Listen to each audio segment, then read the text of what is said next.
Hello friends, 5 class में आपका स्वागत है। तो मैं आज आपके सामने एक बार फिर से उपस्थित हुआ हूँ अनुपात और समानुपात का टॉपिक लेके। इसके हम आज 5 क्वेश्चन सोल्व करेंगे बहुत ही आसान ट्रिक्स के माध्यम से। तो आप ध्यान से देखिए, ठीक है। तो हम स्टार्ट करते हैं। हमारे पास पहला क्वेश्चन हो जाएगा, ठीक है। तो पहला क्वेश्चन है हमारे पास, दो संख्याओं में 2 और 3 का अनुपात है। यदि प्रत्येक संख्या में 3 जोड़ा जाए तो उनका अनुपात 3 और 4 हो जाता है। तो बताओ वो संख्या क्या है, ठीक है। तो हम सॉल्व करेंगे, ठीक है। कोई पहला क्वेश्चन है हमारे पास, दो संख्याओं में 2 और 3 का अनुपात है। तो पहले दो संख्या लिख देनी है हमारे पास। पहली संख्या होगी फर्स्ट, ये होगी सेकंड, और इन दोनों में अनुपात दिया हुआ है 2:3। फिर क्या कह रहा है कि प्रत्येक संख्या में 3 जोड़ा जाए तो अनुपात हो जाता है 3 और 4। तो मैंने यहाँ पे लिख दिया 3 और 4। और ये आपको ध्यान रखना है कि प्रत्येक संख्या मतलब पहली संख्या और दूसरी संख्या दोनों में 3 प्लस करने पर वह संख्या क्या हो जाती है, अनुपात में 3 और 4 हो जाती है। तो आपको क्या कह रहा है कि बताओ कि वे संख्या क्या है। तो सबसे पहले आपको संख्या ज्ञात करनी है। तो दोनों संख्याओं में समान अंक जोड़े गए हैं, तो 2 से अनुपात क्या हो रहा है, 3 हो रहा है। और यहाँ पे क्या हो रहा है, 3 से 4 हो रहा है। मतलब इसमें भी वृद्धि हो रही है, ठीक है, और इसमें भी एक क्या हो रहा है, प्लस हो रहा है। मतलब दोनों का अंतर जो है वो बराबर है, दोनों का अंतर बराबर है, और दोनों में संख्या भी बराबर प्लस की गई है। तो आपको ध्यान रखना है कि 1 यूनिट बराबर कितना हो गया हमारे पास, 3, ठीक है। अब 1 यूनिट का मान हमको पता चल गया कि हमारे पास क्या है, 3 है। तो हमको पहली संख्या ज्ञात करनी है कि वो संख्या क्या है। तो ये 3 में आप 2 का मल्टीप्लाई करा दीजिए, ठीक है। 2 में 3 का मल्टीप्लाई करा दीजिए, यहाँ पे 3 में 3 का मल्टीप्लाई करा दीजिए। तो पहली संख्या हमारे पास क्या आ जाएगी, 6, और दूसरी संख्या क्या मिल जाएगी हमारे पास, 9। तो हमारे पास संख्या कौन सी है, फर्स्ट और सेकंड, 6 और 9। ये आपका आंसर हो गया, ठीक है। अब हम क्वेश्चन नंबर सेकंड स्टार्ट करते हैं। तो आप ध्यान दीजिए, एक मिश्रण में दूध व पानी का अनुपात 3 और 5 है, ठीक है। मैं जैसे ही बोल रहा हूं सवाल वैसे लिखते जा रहा हूं कि दूध और पानी का अनुपात क्या है, 3:5, ठीक है। मैंने यहाँ पे लिख दिया। क्वेश्चन नंबर हमारा सेकंड हो गया, दूध ये हो गया, ठीक है, और ये हो गया वाटर। दोनों का अनुपात दिया हुआ है 3:5। ये मैंने लिख दिया 3:5। अब क्या कह रहा है कि यदि इसमें 5 लीटर दूध और डाल दिया जाए तो दूध व पानी के मध्य 2 और 3 का अनुपात हो जाता है। तो 5 लीटर दूध और डाल दिया जाए तो दूध में, ठीक है, जो दूध की हमारे पास अनुपात कितना है, 3 है, उसमें 5 लीटर क्या कर रहा है ये, ठीक, दूध और डाल दिया जाए तो नया अनुपात क्या रहा है हमारे पास, 2 और 3 अनुपात हो जाता है। तो ये हो गया 2 और 3 अनुपात हो जाता है। तो बताओ पारंग में दूध की मात्रा क्या थी। पारंग में दूध की मात्रा क्या थी कि ये हमारे पास ओल्ड अंक, ठीक है, रेशो हो गया हमारे पास, और ये जो है ये न्यू रेशो हो गया। जब इसमें 5 लीटर दूध और मिला जा रहा है, ठीक है, तब हमारे पास अनुपात क्या हो रहा है, 2:3। अब आपको ये ध्यान रखना है कि यहाँ पे जो वाटर जो है उसकी मात्रा तो समान है, उसमें तो कोई परिवर्तन नहीं हो रहा है, जैसा है वैसा ही है। तो सिर्फ मिल्क की मात्रा क्या हो रही है, परिवर्तन हो रही है, ठीक है, क्योंकि इसमें 5 लीटर दूध और मिलाया जा रहा है। इसके बाद अनुपात 2:3 हो रहा है। तो हमारे पास यहाँ पे अनुपात सेम रहना चाहिए वाटर का, तो वाटर में कोई परिवर्तन नहीं हो रहा है। तो इसका अनुपात सेम करने के लिए हमको क्या करना पड़ेगा कि ये 3 जो है इसका मल्टीप्लाई इससे भी कराना पड़ेगा और इसका इससे भी कराना पड़ेगा। तो हमारे पास अनुपात क्या होंगे, सेम हो जाएंगे। 3 क्या 9 हो गया ये हमारे पास, और ये हो गया 15। पहला ऑर्डर अनुपात हमारे पास कितना आ गया, 9:15। अब यहाँ पे 5 है, तो 5 का मल्टीप्लाई आप इससे कराइए और 5 का 3 से कराइए, कितना हो जाएगा ये 10, और ये हो जाएगा 5 या 15। तो अब आगे हमारे पास दोनों अनुपात सेम होंगे, सेम, ये भी 15 ये भी 15। मतलब दूध की मात्रा में जो पानी की मात्रा जो है उसमें कोई परिवर्तन नहीं हुआ है, तो अनुपात सेम रहेंगे। और यहाँ पे अनुपात कन्वर्ट हो रहे 9 से 10 हो रहा है, तो इसका अंतर कितना है, 1 अंतर है। तो 1 यूनिट बराबर किसके बराबर हो जाएगा, 5 लीटर जो मिल्क अतिरिक्त मिलाया गया उसके बराबर हो जाएगा। तो ये हो गया 5 लीटर मिल्क के बराबर। तो 1 यूनिट का मान हमको पता है कितना है, 5। तो आपको 9 यूनिट का मान निकालना है, क्या करना पड़ेगा, इसमें 5 का मल्टीप्लाई करना पड़ेगा और इसमें भी 5 का मल्टीप्लाई करना पड़ेगा। ये कितना हो जाएगा, 45 लीटर, और ये हो गया हमारे पास 75 लीटर, ठीक है। तो हमको सिर्फ पूछा क्या है कि नए मिश्रण में दूध की मात्रा क्या होगी। जो मतलब पारन में दूध की मात्रा क्या थी, पारन में दूध की मात्रा हमारे पास क्या जाएगी, 45 लीटर, ठीक है। तो ये हमारा आंसर हो गया। तो ये आपको समझ में आ गया होगा। अब हम क्वेश्चन नंबर तीसरा स्टार्ट करते हैं। क्वेश्चन नंबर हमारे पास तीसरा हो जाएगा किसी मिश्रण में तांबा, जस्ता व लोहे का अनुपात 3:4:2 है। यदि इसमें तांबे व जस्ते की मात्रा 56 क्रिगा है तो जस्ते व लोहे की कुल मात्रा क्या होगी।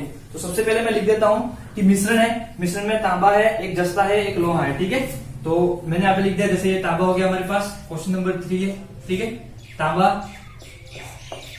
फिर हो गया हमारे पास जस्ता, और यहाँ पे होगी लोहे की मात्रा। ठीक है, तीनों का अनुपात दिया हुआ है 3:4:2।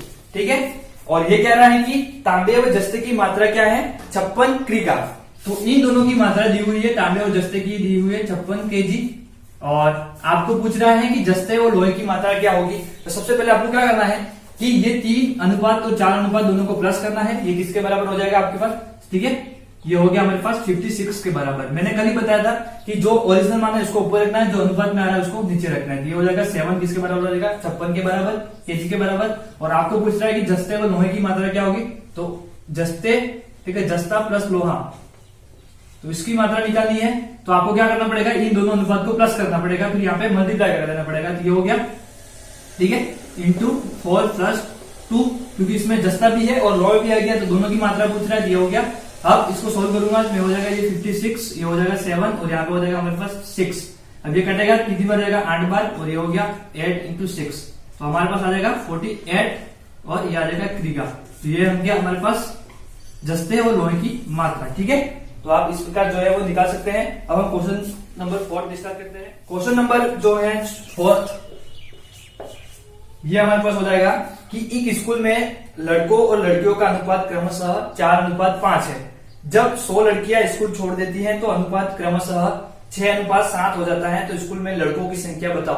तो लड़कों की संख्या ज्ञात करनी है, तो पहले आपको लिखना है कि स्कूल में लड़कों और लड़कियों का अनुपात कितना है। सबसे पहले तो मैं यहाँ पे लिख देता हूँ बॉयज, और हमारे पास एक तरफ हो गया गर्ल्स। ठीक है, दोनों का अनुपात दिया हुआ है 4:5। मैंने यहाँ पे लिख दिया 4:5। अब ये कह रहा है कि जब 100 लड़कियां स्कूल छोड़ देती है तो लड़कियां का हमारे पास इसका अनुपात 5 है। तो जब 100 लड़कियां छोड़ देती है, इसका मतलब माइनस किया मैंने, तो अनुपात क्या हो जाता है हमारे पास 6:7। तो आपको क्या करना है, लड़कों की संख्या ज्ञात करनी है। तो लड़कों की संख्या ज्ञात करनी है, तो आपको क्या करना पड़ेगा, ये हमारे पास हो गया ओल्ड रेशो, ठीक है, और ये हो गया हमारे पास न्यू रेशो।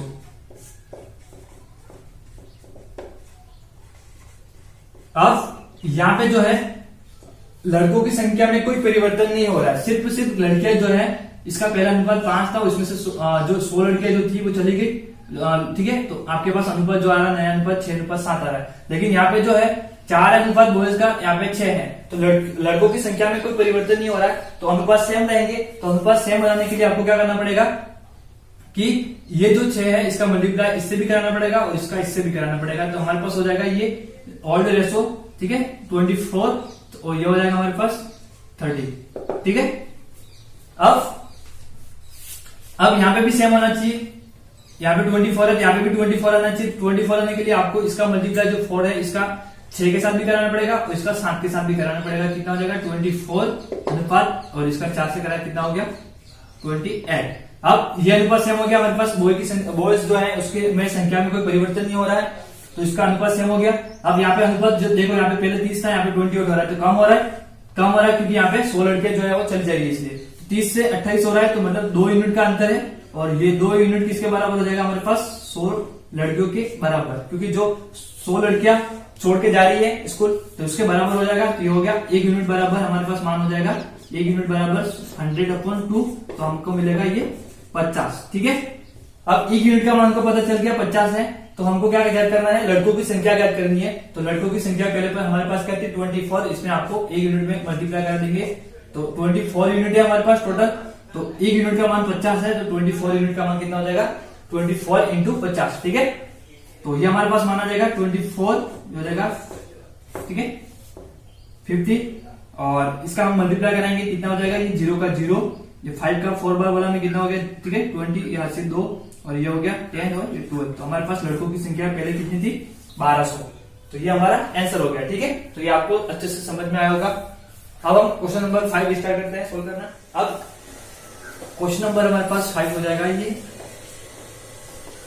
एक त्रिभुज की भुजाएं 1/2 अनुपात 1/3 अनुपात 1/4 के अनुपात में है, यदि त्रिभुज का परिमाप 52 सेंटीमीटर हो तो सबसे छोटी भुजा कितनी लंबी होगी। ठीक है, तो आपको पहले त्रिभुज दिया हुआ है और इसके अनुपात दिए हुए हैं, तो मैं त्रिभुज की तीनों भुजा के नाम लिखता हूं। जैसे ये ए हो गया, ये बी हो गया और ये सी हो गया। तीनों भुजाओं के अनुपात दिए हुए हैं 1/2। ठीक है, 1/2 हो गया अनुपात, 1/3 अनुपात और ये हो गया 1/4 अनुपात। इसके बाद आपको क्या करना है, सबसे पहले ये जो फ्रैक्शन रूप में जो अनुपात लिखे हैं इसको पहले सरल अनुपात में कन्वर्ट करना पड़ेगा। तो मैंने आपको एक ट्रिक बताई थी कल, जिसका भी निकाल रहे हो आप, ठीक है, उसको भूल जाना है। इसके बाद जो संख्या बची है उसके मल्टीप्लाई करना है। जैसे आप ए का निकालोगे तो ए को भूल जाना है, इसके बाद इन दोनों की संख्याओं का आपस में मल्टीप्लाई करा के यहाँ पे लिख देना है। इसके बाद ऊपर देखना है, अंश में 1 है तो 1 का मल्टीप्लाई कराना है, तो 12 इंटू 1 कितना हो जाएगा 12। ठीक है, इसलिए मैंने 12 लिख दिया। अब बी का निकाल रहे हो तब इन दोनों संख्याओं का मल्टीप्लाई हो जाएगा, कितना हो जाएगा 8, और इसके ऊपर कितना है 1 है, तो 1 का मल्टीप्लाई हो जाएगा तो कितना आएगा 8। इसके बाद में जब आप सी निकाल रहे हो तब सी को भूल जाना है, इन दोनों का आपस में मल्टीप्लाई कराना है, तो कितना हो जाएगा 6, और इसके ऊपर कितना है 1 है तो 1 का मल्टीप्लाई होगा, कितना हो जाएगा, ठीक है 6। अब इसको सरल अनुपात में कन्वर्ट करूंगा मैं, तो 2 के टेबल से काटूंगा, ये हो गया 6, ये हो गया 4 और ये हो गया 3। ठीक है, तो ये आ गया हमारे पास सरल अनुपात। पहली त्रिभुज जो है भुजा जो है इसका अनुपात कितना है 6, दूसरी भुजा है इसका अनुपात 4 है, और तीसरी भुजा इसका अनुपात कितना है 3 है। तो तीनों भुजाओं के अनुपात के मान मिल गए हैं। अब आपको कह रहा है कि त्रिभुज जो है उसका परिमाप, त्रिभुज दिया हुआ है तो तीनों भुजाओं के माप दिया हुआ है और उसका परिमाप दिया हुआ है 52 सेंटीमीटर। ये हो गया परिमाप, त्रिभुज का परिमाप दिया हुआ है। जैसे हमारे पास ये भुजा का मैंने दिया अनुपात दिख दिया 6 है, इसका 4 है, उसका 3 है। तो परिमाप क्या होता है कि जैसे ये त्रिभुज हो गया ABC, अब मैंने यहां से चलना स्टार्ट किया तो यहां से चल के CA, AB और BC की दूरी कहलाती है परिमाप। ठीक है, तो ये हो गया हमारे पास चारों ओर का जो चारों ओर की दूरी जो होगी वो क्या कहलाएगा, परिमाप कहलाएगा। तो हमारे पास क्या हो जाएगा, तीनों अनुपात 6 और 4 कितना हो गया 10, 10 और 3 कितना हो गया 13। तो ये 13 अनुपात जो है वो 52 सेंटीमीटर के बराबर है। तो अब हमको 1 यूनिट का मान निकालना पड़ेगा, तो 1 यूनिट का मान कितना हो जाएगा हमारे पास 52 बाई, ठीक है 13 सेंटीमीटर। तो ये आ जाएगा हमारे पास 1 यूनिट का मान 4 सेंटीमीटर। तो 1 यूनिट का मान हमको क्या मिला 4 सेंटीमीटर।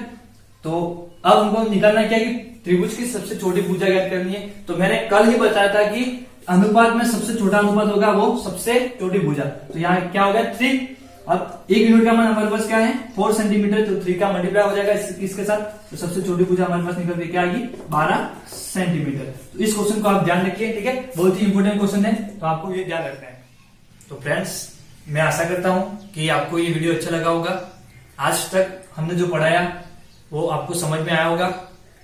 तो आप हमारे कमेंट बॉक्स में अवश्य जो है आपका सुझाव दीजिए। और एक बात ये कहता हूं कि हम जो टॉपिक स्टार्ट करेंगे वो बेसिक से स्टार्ट करेंगे। सबसे पहले हम बेसिक इसका जो कंसेप्ट है वो सीखेंगे, इसके बाद क्वेश्चन को सोल्व करना स्टार्ट करेंगे। ठीक है, तो हमारी भी यही उम्मीद है कि आप जो है को अच्छे से अच्छा हम प्रोवाइड करने की कोशिश करें और आपको अच्छे से अच्छा समझ में आए। ठीक है, तो फ्रेंड्स, एक बात मैं ये भी कहता हूं कि आप हमारे वीडियो को शेयर करते रहें और दोस्तों तक पहुंचाने का प्रयास कीजिए। और अच्छा लगे वीडियो तो आप हमारे चैनल को लाइक, शेयर एंड सब्सक्राइब भी करें और हमारे चैनल से जो है वो कंटिन्यू जुड़े रहे। तो जय हिंद, जय भारत।